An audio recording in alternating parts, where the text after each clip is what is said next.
నమస్తే. ఇన్నాళ్ళు నన్ను సపోర్ట్ చేస్తూ, ఎంకరేజ్ చేస్తూ మీ ప్రేమని నాకు అందిస్తున్న ప్రతి ఒక్కరికి కృతజ్ఞతలు. అలాగే ఈ వీడియో కూడా ఖచ్చితంగా మీకు ఉపయోగపడుతుంది. లైక్, షేర్ అండ్ సబ్స్క్రైబ్ చేసి మీ సపోర్ట్‌ని నాకు అందించండి. అలాగే ఈ వీడియో పట్ల మీకున్న అభిప్రాయాన్ని కామెంట్ సెక్షన్‌లో కామెంట్ చేసి తెలియజేయండి. ఇప్పుడు వీడియోని చూద్దాం. నమస్తే, వెల్కమ్ టు అవర్ ఛానల్. నేను పద్మిని. ప్రస్తుతం పాటు ప్రముఖ ఆధ్యాత్మికవేత్త, వాస్తు జ్యోతిష పండితులు, న్యూమరాలజిస్ట్ తనిష్క గారు ఉన్నారు. మాట్లాడదాం. తనిష్క గారు నమస్తే అండి. నమస్తే అమ్మా. బాగున్నారా తనిష్క గారు? బాగున్నా. చాలా రోజులైంది మిమ్మల్ని కలిసి. అవునండి. ఇప్పుడు ఒక సందర్భం అయితే ఉంది ఈ టాపిక్ గురించి మాట్లాడటానికి. అదే నిన్న దేవగురువు అయినటువంటి బృహస్పతి సహజ ధనస్థానంలోకి వెళ్లారు. వృషభ రాశిలోకి ఆయన సంచారం మొదలైంది. మరి ఎలా ఉండబోతుందండి ద్వాదశ రాశుల వారికి కూడా గురువు ఇచ్చేటటువంటి ఫలితాలు? మొత్తం సంవత్సర కాలం పాటు ఆయన అక్కడే ఉంటారు. నర్మదా పుష్కరాలు కూడా మొదలయ్యాయి. సో ఎలా ఇవ్వబోతున్నారు ఆయన రిజల్ట్స్ ద్వాదశ రాశులకి? ఓకే, చూస్తామా. ఇప్పుడు అందరికి ఏంటంటే గురు బలం వస్తుందంటేనే ఇంట్లో పెళ్లి పనులు కానీ, లేదు అసలు అంటే ఇల్లు కన్స్ట్రక్షన్ గురించి కానీ ఏదైనా మంచి పనులు పెట్టుకుంటాం అంటారు. అవును, గురు బలం ఉంటే ఎప్పుడు మంచిది. అంటే గురు చూస్తే మనకు కోటి నన్మని అంటారు తమిళ్లో. అంటే గురు పార్కే కోడి నన్మే, అంటే కోటి పుణ్యం దొరుకుతుందని మనకు అంటే అంత కోటి లెక్కలో అంటే చూడండి, ఒక గురు ఒక చూపుకే అంత పవర్. సో అప్పుడు ఏమైతుందంటే మనం వచ్చి ఈ గురు చాలా మందికి ఏంటంటే వెయిటింగ్ లో ఉంటారు. అబ్బా గురు బలం వచ్చినప్పుడే పాపకు పెళ్లి చేయాలో, ఎప్పుడు వస్తుంది వెయిట్ చేస్తూ ఉంటారు. సో చాలా వరకు ఎప్పుడైనా బలం ఎప్పుడు ఉంది, గురు బలం ఉంది మా పాపకి ఎప్పుడు, మా బాబుకి ఎప్పుడు వచ్చిందని అంటారు. జ్యోతిష్యం చూడగానే ఫస్ట్ ఈ విధంగా స్టార్ట్ చేస్తారు. కానీ కొన్ని జాతకాలకు చూడండి, ఇక్కడ గోచర రీతిగా అసలు గురు చేంజ్ అయినప్పుడు చాలా వరకు ఏమైతుందంటే ఎన్నో అసలు రాశులకు చాలా సమస్యలు ఇస్తాడు, కొన్ని రాశులకు మంచి ఇచ్చేస్తాడు. సమస్యలు ఉండేటటువంటి రాశులు కూడా ఉన్నాయా? అవును. అంటే వాళ్ళకి ఏంటంటే గురు చేంజ్ అయిన తర్వాత అంటే గురు ఆయన మరిగిపోతాడు, అంటే అస్తమించిపోతాడు. కాబట్టి వాళ్ళకి ఆ చూపులు దొరకదు. అంటే గురు ఒక చూపే కదా అంత పవర్. అసలు గురు మనం చూస్తేనే మనకు బలం ఉంటది అని అంటాం. సో అలాంటి ఒక ఇది. బట్ అక్కడ ఏమైతుందంటే గురు వల్ల కొన్ని దోషాలు కూడా వస్తుంది. గురువు అంటేనే ధన కారకుడు అని చెప్తాం మనం ఎప్పుడైనా. కానీ గురు జాతకంలో బాగున్న వాళ్ళకి చూడండి, ఎక్కువ వాళ్ళకి అసలు గోల్డ్ తెచ్చుకోవడం, అసలు చాలా వరకు చూడండి మీరు ఎప్పుడైనా గురు బలం ఉన్న వాళ్ళకే వాళ్ళకి జ్యువెల్స్ కూడా చాలా ఎక్కువ వస్తూనే ఉంటాయి. వాళ్ళు వద్దని అనుకున్నా కూడా వాళ్ళ ఇంట్లో ఎప్పుడు ఉంటాయి, బంగారం ఉంటేనే ఉంటుంది. సో అది వచ్చి గురు బలం అనుగ్రహం. ఓకేనా? అయితే ఇప్పుడు మనం చూస్తాం ఏ రాశి వాళ్ళకి మేజర్ ప్రాబ్లమ్స్ ఇస్తుంది అనేది చూస్తాము. అలానే మంచి చేసేది కూడా మనం చూస్తాం. ముందు మంచి మాట్లాడుకుందాం. ఓకే, ఇప్పుడు మేష రాశి వాళ్ళకి ఏంటంటే గురు ధనస్థానానికి వచ్చాడు. అంటే ఫస్ట్ రాశి వాళ్ళకి ఏమైందంటే 2వ స్థానం వచ్చి ధనస్థానం. ఎప్పుడు కానీ డబ్బులు ఈ సంవత్సరం అంతా అసలు వాళ్ళకి లోటు లేకుండా ఇన్కమ్ అనేది ఏదో ఒక రకంగా వస్తూనే ఉంటది. సో అది కాకుండా వాళ్ళకి ఏం పెద్దగా పూజలు చేయవలసిన అవసరం లేదు. కానీ వాళ్ళ చక్రంలో ఏదైనా దశ అంతర్దశ బాగా లేకపోతే వాళ్ళు కొన్ని సమస్యలు ఉన్నప్పుడు పూజలు తప్పకుండా చేసుకోవాలి. బట్ గురు బలం ఉన్నప్పుడు ఏమైతుందంటే చాలా వరకు సమస్యలు తగ్గిపోతుంది. సో మనం ఒకవేళ పూజలు చేసుకోవాలి, సపోజ్ గురువు వచ్చి 2nd హౌస్కి వచ్చారు కానీ ఇంకా మంచి ఫలితం పొందాలి అనేటప్పుడు మేషరాశి వాళ్ళు ఏం చేయవచ్చామంటే, అయితే ఇక్కడ వచ్చి మేషరాశికి అధిపతి కుజుడు, అలానే గురువుకు కూడా ఆయన మిత్రుడే అవుతాడు. సో మనం ఏంటంటే వీళ్ళు వచ్చి గురు హోరాల కానీ లేకపోతే కుజ హోరాల కానీ గురుకి పూజలు చేసుకోవచ్చు. అంటే గురు గ్రహానికి అక్కడ అంటే నవగ్రహాల దగ్గర వెళ్ళి ఆయనకి ఏంటంటే అసలు అవి అంటే మనం ఇది ఉంటుంది చూడండి, చనికలు అంటారు, తెల్ల కలర్ శనగలు ఉంటాయి చూడండి. అది కూడా నానపెట్టి ముందుకు రోజు నెక్స్ట్ డే అంటే ఎప్పుడైనా కానీ అది మంచిగా నానపెట్టి దండలాగా చేసుకోవచ్చు.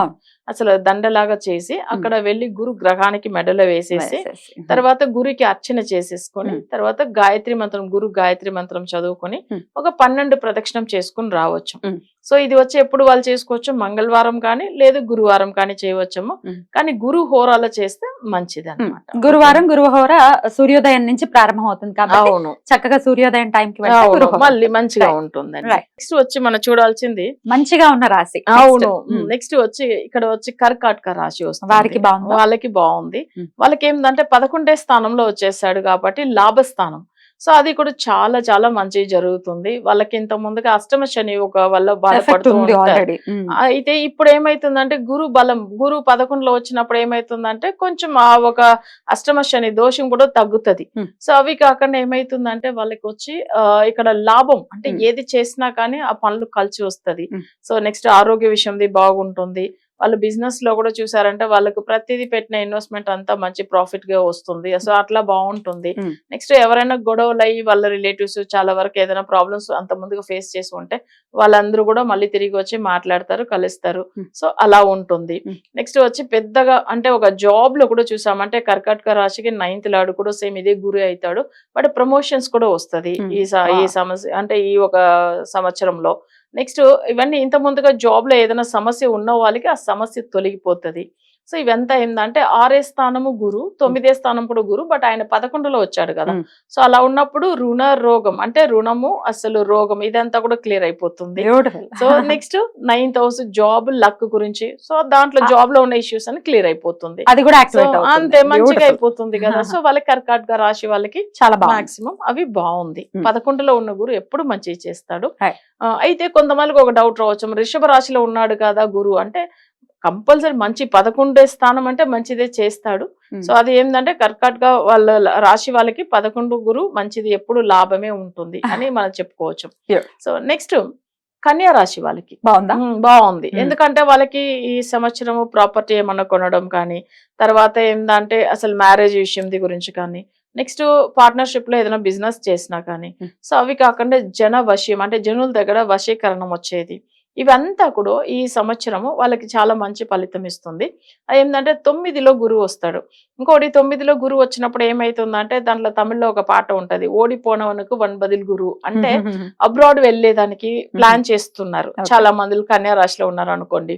ఇంత ముందుగా ఎంత ట్రై చేసినా వెళ్ళలేకుండా పోయి ఉండొచ్చు, బట్ ఈ సంవత్సరం అయితే వెళ్ళవచ్చు, వెళ్ళే అవకాశాలు ఎక్కువ ఉంటుంది.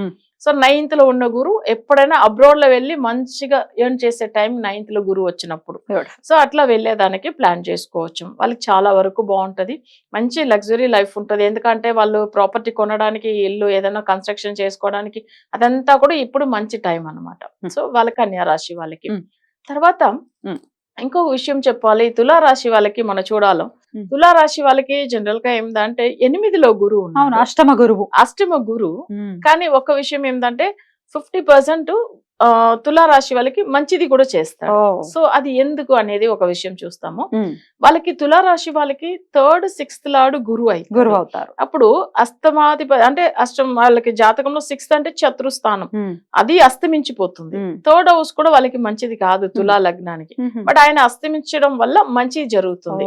కానీ ఒక్క విషయం ఏంటంటే 8లో గురువు ఉంటే కొన్ని కష్టాలు కూడా ఇస్తాడు అని చెప్తాం. కష్టాలు ఇస్తాడు, కానీ ఎవరెవరికి కష్టాలు ఇచ్చాడు అనేది కూడా మళ్ళీ తర్వాత సబ్జెక్ట్ లో మనం మాట్లాడుతూ వస్తాం. ఇందులో ఏంటంటే ఏ రాశి వాళ్ళకి బాగుంది అని చెప్పాము, అందులో 50% అయితే తులారాశి వాళ్ళకి బాగుంది. సో ప్రాబ్లం ఎందుకు వస్తుంది అది కూడా తర్వాత మాట్లాడతాం. తర్వాత వృశ్చిక రాశి వాళ్ళకి చూడండి 7వ స్థానంలో ఉన్నాడు. అప్పుడు ఏమైతుందంటే వాళ్ళకి వచ్చి కేంద్రంలో ఉన్నప్పుడు గురు డైరెక్ట్ రాశిని చూస్తాడు, ప్రతి పనులు వాళ్ళకి సక్సెస్ అవుతుంది. ఎందుకంటే వృశ్చిక రాశికి రాశిని చూడడము గ్రేట్ అంటే గ్రేట్. అసలు వాళ్ళకి ఏంటంటే ప్రతి ఇంత ముందుగా వాళ్ళ లైఫ్ లో వాళ్ళు ఎన్నో కష్టాలు పడి ఉండొచ్చు పోయిన సంవత్సరం అంతా. ఈ సంవత్సరం వచ్చేసరికి ఆ గురు చూసేదాని వల్ల అంత మంచి ఫలితాలు, అంటే వాళ్ళు జాబ్ గురించిగా ఉండొచ్చు, మ్యారేజ్ గురించి ఉండొచ్చు, లేకపోతే పిల్లలు అంటే వృశ్చిక రాశికి 5వ స్థానాధిపతి కూడా గురు అవుతారు. పిల్లల వల్ల కూడా మంచి ఫలితాలు పొందుతారు. తర్వాత ఫైనాన్షియల్ గా బాగా అవుతారు, ఎందుకంటే ధనస్థానం వాళ్ళకి వృశ్చిక రాశికి గురు అవుతాడు. సో ఇప్పుడు ఏదైనా పనులు బిజినెస్ విషయంది లేదు, పిల్లల పెళ్లి విషయంది, లేకపోతే ఏది పెట్టుకున్నా ఈ సంవత్సరం అయితే వాళ్ళకి బాగానే కలిసి వస్తుంది. అద్భుతం అండి, ఎందుకంటే ఆల్రెడీ అర్ధాష్టమ శనితో ఇబ్బంది పడుతూ ఉన్నారు వృశ్చిక రాశి వారికి. కరెక్ట్, గురువు యొక్క అనుగ్రహం పరిపూర్ణంగా పొందబోతున్నారు, పరిపూర్ణంగా వస్తుంది. 7వ స్థానం ఇప్పుడు డైరెక్ట్ చూస్తాడు కదా, సో రాశిని అది కూడా అసలు జన్మ రాశిని చూస్తున్నాడు. సో అందుకే ఏమైతుందంటే అన్ని రాశి కంటే ఎప్పుడైనా కానీ 7లో ఉన్న గురు రాశిని చూడడం ఇంకా మంచి ఫలితం. ఓకేనా. సో నెక్స్ట్ వచ్చి ఏమైతుందంటే ధనురాశి వాళ్ళకి మనం అయితే ఇప్పుడు అన్ని మంచిది చెప్తూ వచ్చాం కదా వృశ్చిక రాశి, ఇంకా మకర రాశికి వెళ్తాం ఇప్పుడు. సో మకర రాశి వాళ్ళకి కూడా చాలా వరకు ఏమైతుందంటే 5వ స్థానంలో ఉన్నాడు గురు. ఇప్పుడు వాళ్ళకి ఏళ్ళ శని, కుటుంబ శని జరుగుతా ఉంది. అది కూడా ధనస్థానము, కుటుంబ స్థానము ఇదంతా కూడా అస్సలు బాగాలేదు. కానీ ఏంటంటే శని వల్ల లాస్ట్ మరి వాళ్ళు జన్మ శనిగా ఉన్నప్పుడు కానీ, ఇప్పుడు లాస్ట్ 1.5 year గా వాళ్ళకి కుటుంబ శని నడుస్తున్నప్పుడు కానీ చాలా సమస్యలు వచ్చింది. కానీ ఇప్పుడు ఉన్న గురువు వచ్చి 5వ స్థానంలో ఉన్నాడు కాబట్టి వాళ్ళకి చాలా మంచి చేస్తాడు. పిల్లల వల్ల మంచి లాభం పొందుతారు. మ్. అవి కాకుండా ఏంటంటే పూర్వ జన్మ కర్మ ప్రకారం కొన్ని దోషాలు ఉంటే మ్. అవి తొలగిపోతది. మ్. పూర్వీక ఆస్తుల విషయంలో ఏదైనా గొడవలు ఉంటే అవి కూడా క్లియర్ అవుతుంది ఇప్పుడు ఈ గురువు వల్ల. సో నెక్స్ట్ వచ్చి ఏంటంటే పిల్లల వల్ల సంతోషంగా ఉంటారు ఈ సంవత్సరం వాళ్ళు. సో అవి కాకుండా ఏంటంటే పంచమ గురువు అనేటప్పుడు ఎప్పుడైనా కానీ వాళ్ళు చాలా సంతోషంగా ఎలాగో ఉంటారు, అలాగే ఉండాలని మనస్ఫూర్తిగా కోరుకుంటూ ఇక నెక్స్ట్ ఎపిసోడ్ లో మరి బాగుంటే ఓకే, బాలేనప్పుడే కదా సమస్య. మరి బాలేనటువంటి రాసుల్ని కూడా ఒకసారి తెలుసుకుని, ఇది జస్ట్ ఇండికేషన్ మాత్రమే కాబట్టి పరిహారాలు చేసుకుంటే గురువు ఖచ్చితంగా అంత మరీ క్రూరాతి క్రూరంగా ఉండేటటువంటి పరిస్థితి ఏమి ఉండదు కాబట్టి ఆయన అనుగ్రహాన్ని పొందేటటువంటి, ఖచ్చితంగా మనం ప్రయత్నించి ఆయన అనుగ్రహం పొందేటటువంటి రాసులు ఏంటో నెక్స్ట్ ఎపిసోడ్ లో మీరు చెప్తారు కానీ madam. Thank you so much madam. నమస్తే. నమస్తే అమ్మా.